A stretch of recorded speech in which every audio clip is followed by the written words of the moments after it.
Online Publishers Association of Nigeria, OPAN, hosted its inaugural annual New Media Conference in Lagos. It brought together stakeholders in the digital media space and ecosystem. Focusing on the theme, New Media as the Future of the Fourth Estate, the president of OPAN, Mr. Austin Oganna, shared the essence of the summit and the plans ahead. The idea behind this conference, when we muted it, was to present a platform where people in the industry, people in the new media industry, the website owners, the influencers, anyone that has any business, the V-bloggers, anyone with any business in the new media, to come together to discuss a very fundamental issue, an issue that is trying to emasculate the new media, which is quackery and fake news. I'm sure you can see that from the quality of attendance and the intellect and the discourse that we had. You can see that people, you have understand that there's a problem, and that's how come you've had this kind of turnout. So the idea is to use this as a springboard to bring this conversation to the forefront and find ways. But I believe that at the end of this conference today, we'll agree on paths, on ways that we think will be the roadmap forward to deal with the issue of quackery, to deal with the issue of fake news, to deal with the issue of unprofessionalism, and to deal with the issue of cyber attacks using the social media. So these are some of the issues that this conference is set out to achieve. The conference featured several panel sessions like Curbing Fake News in the Digital System and New Media as an Engine of Economic Growth, tool for driving government policies and civic engagement. You can't stop anybody from consuming any information. That's the truth.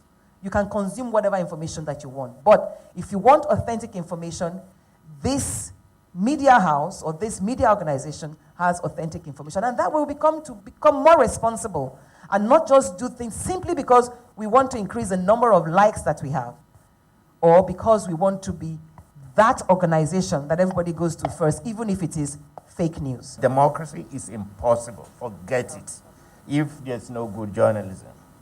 So if you say that National Assembly or these politicians are messing up, look at it. It's because the media is failing. Section 22 of the Nigerian Constitution makes it so clear, unambiguous. It is the duty of the media to hold power accountable at all times.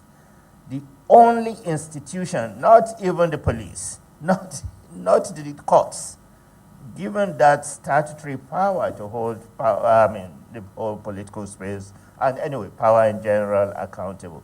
So that's one of the dilemmas that we face when we don't have a serious, ethical media, so democracy cannot work.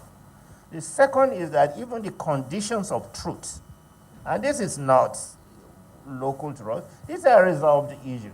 The conditions of even truth-telling is impossible in policy and in politics if you don't have a strong media. Publicity secretaries of the All Progressive Congress, Malam Bolaji Abdullahi, and People's Democratic Party, Mr. Kola Ologbodiyan, speak respectively on the role of the digital media in the country. I believe that the liberalization of the news media is one of the biggest benefits of our democracy. Democracy cannot survive without a strong and viral media. That's what we said earlier. But I also believe that a media system that has lost the capacity to self-regulate based on certain fundamental principles can also be the death of democracy. In other words, we are self-destructing while trying to consummate the benefits of our democracy. Fake news has become a weapon of war, and people who can use it will use it. So the weaponization of fake news is a major challenge that we'll continue to face. I don't think we can get away with an argument that the reason I had to tone down my ethical commitment The reason I had to do those things that are wrong as journalists is because I've not been paid or I'm not being paid well. So it's very important that while we have conversations around conditions of service, we should bear in mind that we should not frame them as a justification for some of those unethical practices that have become rampant. As media practitioners, particularly online publishing, we are not guided by self-regulation. And that's an important fact. And that is the basis of journalism. First is self-regulation. The story I'm going out with, is it in public interest? Does it conform with national interest? If I don't go out with it, what will happen? And if I did, what is the implication, particularly on national interest? The most important thing is how we show up the credibility of the new media space. At the moment, I think because of all kind of abuses by individuals who are not like formally engaged in the business, because we're talking about the new media, online newspapers. We're not even talking about the challenge that social media platforms like WhatsApp and Facebook pose to even the practice of online media. You see, so the online media environment today is more complex, more complicated than the traditional news media, in the sense that the sheer ubiquity of it makes it difficult to bring any form of control or regulation. Therefore, anyone who has access to the basic tools call themselves publishers and begin to post things online. And in the challenge there for those who are genuinely vested in that business is that it crowds out even the genuine information, the genuine practitioners, So, and that's why I believe that the most important challenge facing the online media today is how do we show up the credibility of information and content in the social media space. And I gave an example when we're having the panel discussion that people read things online and they still wait for the traditional media to confirm or corroborate it. If they don't find it in the traditional media space, they still have doubts about it. So I think the most important challenge is how do we show up the credibility of content in the social media space. Finally, you talked about curbing fake news today, and we see in Germany and France efforts at tackling fake news.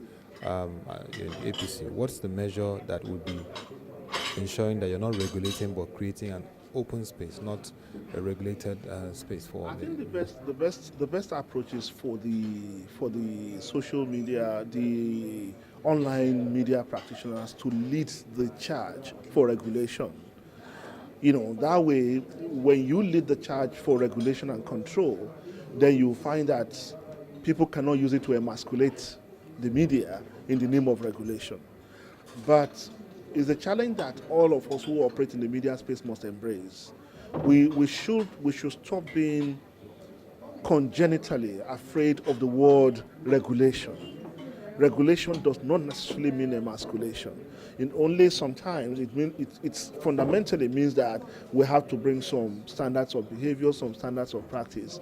But I agree with you that the risk is that if it's not properly guided, then some people might use it to now begin to emasculate and stifle the voices of democracy and of the people. So the online media practitioners themselves have to lead the cause of this regulation we're talking about. We must not allow a clampdown on the media. Whoever feels aggrieved about any issue raised in the media should seek the legal means of going to court and seeking damages. That is the tradition all over the world. But any attempt to bring new rules that will emasculate the media, emasculate free speech, emasculate freedom of association, we must rise against such. It's a new dawn for Nigeria as OPAN is poised to set a clear direction for the digital media space in Nigeria that hinges on credibility, truth, accuracy, fact-checking, verification, and quality news stories and reports.